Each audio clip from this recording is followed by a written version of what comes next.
President Biden under some fire for spending most of the month outside of the White House and taking a beach vacation while the residents of Maui suffered from deadly wildfires. This comes as new polls show a majority of Americans believe the president is too old for a second term. Retired NYPD Inspector Paul Morrow joins us now. I mean, you can't really get away from these numbers. The White House tried yesterday. Let's just put it up here. 77% of voters and 69% of Democrats say he's too old to run for a second term. How do they answer that without figuring out a way to show the American people that they're wrong? This is a tough one because, look, all the presidents take vacations, but this president, let's be frank, he has to overcome the perception of his age, right? So he has to really take some affirmative steps here to show, I got my arms around this thing. And we've had a couple of real crises pop off here while he's been eating ice cream in Rehoboth Beach. We have the Maui situation, right, which he didn't respond to very quickly. He was on real satellite delay on that, all right? He should have had all the facts quickly, made a statement, and showed, you know, because Hawaii occupies an unusual space in the American psyche. You know, it's off the Pacific. It's our most recently joined state. So these are things that you really want to grab. Well, during that time, I thought even if he rightly didn't want to go to Maui right away to take attention away, but you could call a cabinet meeting. Sure. Even if it was by Zoom and say, I want the full force of the federal government to be there. Housing, small business, education, energy, interior, all of that. And an investigation as to what actually caused it. And you know that there were people around him, Dana, telling him this is the move. That's what we should do. And yet it still didn't happen. So you have to say to yourself, why? So here's CNN on Biden's time off. The headline is, Biden spent August trying to escape Washington, but September realities await him.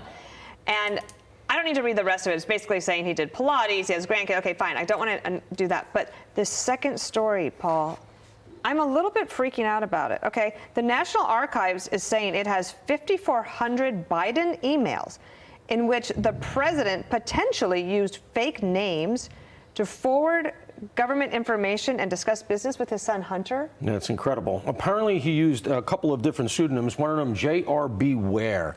And a few, well, I guess at least it wasn't Carlos Danger, right? But 5,400 emails, and some of them are pretty inculpatory relative to the investigation going on in Congress. I mean, you have emails where Hunter Biden, for no perceptible reason, is CC'd by official White House personnel. There's a guy named John Flynn who apparently is setting up the schedule for the vice president.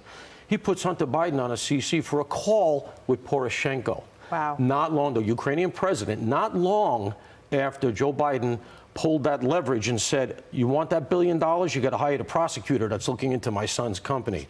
That is very, very close to a smoking gun. And here's my other question. This is the National Archives, by the way, who were very aggressive towards President Trump, saying, we want all of those documents. Where are your classified documents? We want them forthwith. Well, it's been a year since the legal organization, Southeast Legal Foundation, asked for these documents. They still don't have them.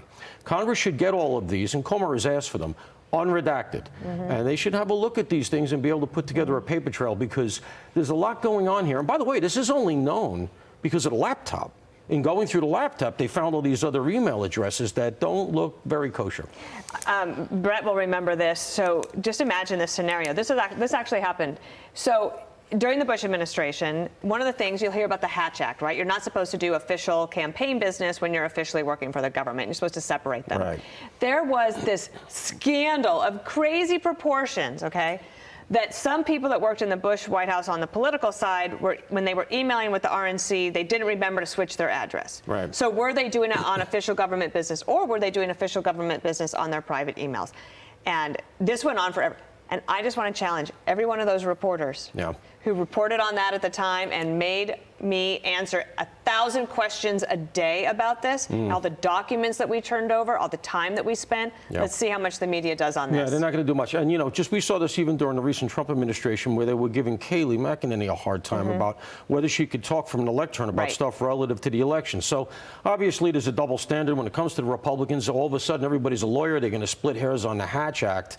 But when the president, vice president, I should say, current president, seems to be doing business with his son, on official emails. Right. It would be a different thing if you're like a pseudonym email and saying, hey, do you want to get coffee on Tuesday? That's not what was happening. When they do go get coffee on Tuesday in Washington, those were other problems. Who was with them? That's right. Exactly. Paul Morrow, great to have you here. Thank you so much. All right. I'm Steve Doocy. I'm Brian Kilmeade. And I'm Ainsley Earhart. And click here to subscribe to the Fox News YouTube page to catch our hottest interviews and most compelling analysis.